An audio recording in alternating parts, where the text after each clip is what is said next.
Hey guys, Peter here to do an album review. Today I'm here to tell you about the debut record from White Void, A&P, out March 12 on Nuclear Blast. The album has 8 tracks, 46 minutes in length. These guys are from Norway. They're a rock band, or at least that's the best way to describe their sound. I feel like they're completely outside the box and they're not going to be defined by a genre. But rock and roll is really the foundation of everything you're going to get out of this record, so calling them a rock band is not that far from home.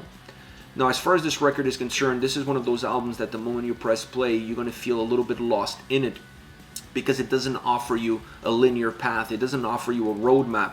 It doesn't make you feel comfortable in terms of understanding where you started, where you're going, and how you're going to get there. It's also not an album that offers peaks and valleys. It's not a roller coaster ride.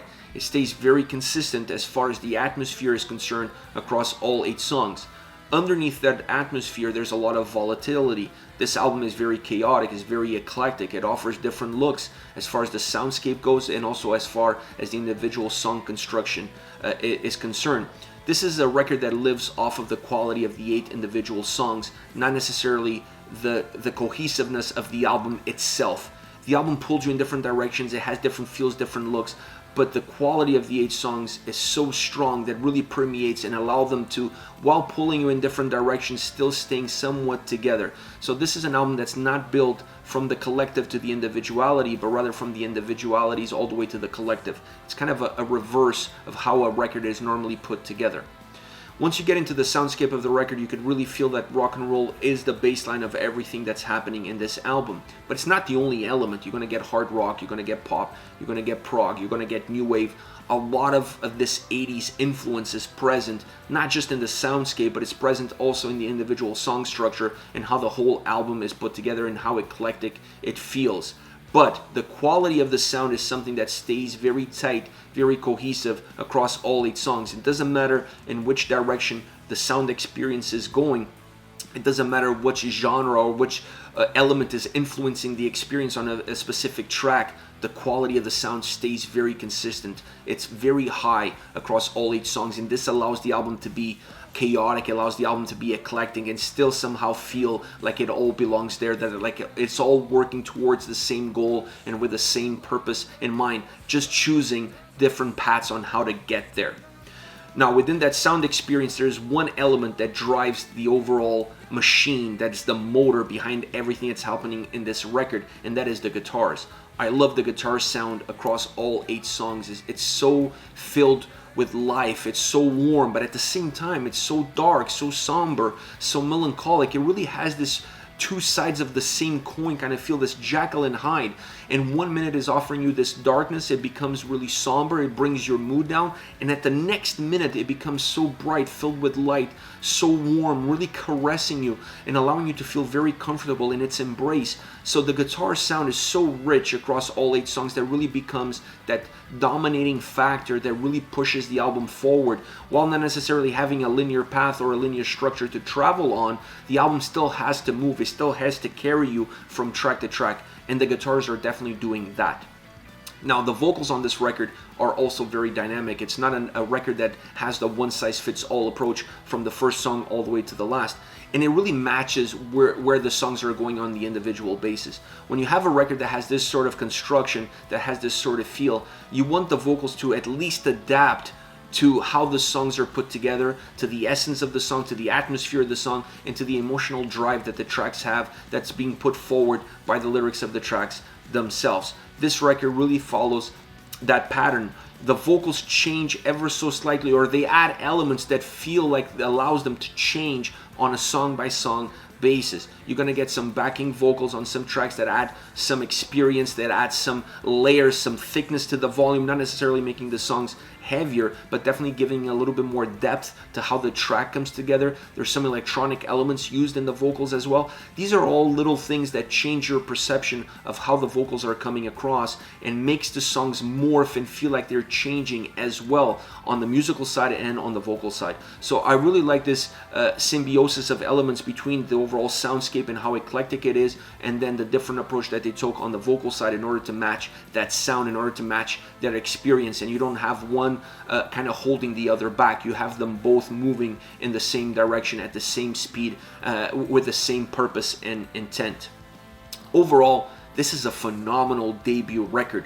Now, I'm not sure if this is an album that's going to resonate with everybody because it feels a little bit too eclectic at times. It feels really outside the box, and sometimes people feel the need to understand what the band is trying to do, understand their sound, and then label and categorize that sound towards something else that they're familiar with. This album kind of comes a little bit out of left field, and because it comes a little bit out of left field, you don't really have the ability to say that this sounds like this record or this sounds like this band. There's not many bands or many records that have this approach, that have this incredible eclectic signature sound to it. Because of that, it's going to be hard for some fans to really gravitate towards it because they're not going to feel comfortable in it. Once you listen to this record and you allow itself to kind of sip into who you are, into the essence of your being, this album is just out of this world outstanding. It's just phenomenal work across all the different elements. It's a record that allows you to rediscover it with every single time that you play it. It never gets old, it never gets boring. Every time you listen to it, you're gonna find something that you didn't notice was there before. And to me, that's always a sign of an incredible album. Now, as far as songs are concerned, I want to start off with There Is No Freedom But the End. A really dark rock tune. This song is very dark, and this song, as far as the atmosphere is concerned, is really a synopsis of what the whole album has to offer. I love how the sound and vocals come together. They have this incredible approach of pushing you forward, of bringing you into the song, and then when you're there, they're kind of always pushing you and asking you to move with it and helping you along the way. So they have this really incredible dynamic between those two elements. It's a dark road, and you're traveling on that dark road with the sound and the vocals really helping you across the way, but it's very dark. There's barely any light at all as you navigate through this song until you get to the chorus. The verses is very dark. Once you get to the chorus, there's a little bit of light at the end of the tunnel. At least you start to see it. It becomes a little bit more melodic. It's still very melancholic. It's still very somber. It's still very dark. But a little bit of melody brings a little bit of light, and the chorus definitely does that. The backing vocals add atmosphere. I don't feel like this is a track where the backing vocals make the song heavier, but it gives depth, and in that depth you can take a little bit of atmosphere into how the overall song comes about. The guitars, like I said earlier, with the vocals are the driving force behind this song, and I really like the sound, I like the experience, and I like the atmosphere that all of these elements put together have to offer for this track, making it dynamic but not necessarily in your face, abrupt. Very smooth, quick transitions, smooth transitions, allowing you to digest each and every single portion of the song as you progress through it. Next, Where You Go, I'll Bring Nothing. This is a somber track from the beginning. It has a very melancholic, melodic approach. It's a mixture of the two. It really navigates or weaves itself between the melancholic side and the melodic side that the track has to offer. The vocals are very haunting, and the chorus pushes a little bit more melody. It gives you a little bit, that's where the melody perhaps becomes a little bit more noticeable. It was there during the more melancholic, somber moments, but in the chorus I felt like it was, the veil came down and it was a little bit easier to detect it, if you will.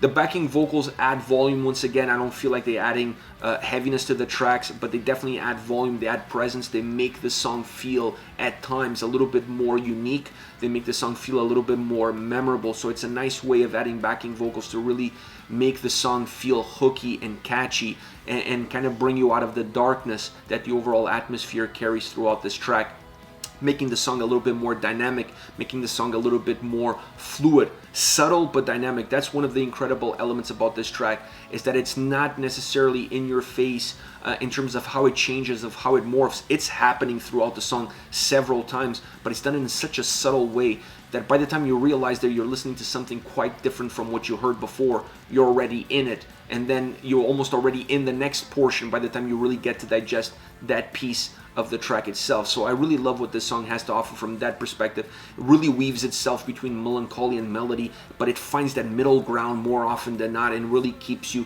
in that piece. It keeps you in that sweet spot, which allows you to understand both sides of the coin, because this is a Jekyll and Hyde song. It really has two different feels, two different looks to it. Last but not least, All Chains Rust, All Men Die, one of my favorite songs on the album. A more direct track. I really feel like this is a song where they're not trying to really make you think or make you work through it. It has a more simplistic approach. Having said that, it still has a lot of complexity to it, but it's better hidden. It's hidden underneath the simplicity that it carries, if that makes sense. It's a song that has two sides to it. It has a lot of things happening underneath the hood, but above it, it seems calm and peaceful. That's the way this track comes across. I love that. I love that approach. I love that ability to make me feel like I don't have to work my way through it, like I can just experience the song and walk away feeling satisfied. And at the same time, if I want to dive deeper into it, there's more to it than meets the eye. So it's a track that really has a lot to offer depending on where you're coming from into the track itself. It's a song that has two different feels as well as far as influences are concerned. When I started listening to this track, the verses of the song kind of felt a little bit like Dire Straits. It had a little bit of the construction style and even the soundscape. It resonated with me and resonated with the way I feel towards that band. Once I got into the chorus is very simple. The chorus is like one line, that's it, making it hooky, making it catchy. But the way it's delivered kind of reminded me of David Bowie. So it's a song that has that heavy 80s influence, but coming from two very distinct approaches, coming from two very distinct sources. And it's interesting that they were able to kind of bring them together and create a song that offers you a little bit of two different worlds coming from the same solar system, if you will. I love how this song has come together, one of my favorite tracks on the album, and I love the nuances that the verses give you, and I love the simplicity of the chorus. This is it, White Void A&P, out March 12th on Nuclear Blast. Let me know your thoughts on the band, on the singles. Use the comment section below. I'll be reading those and getting back to you. Take care, guys.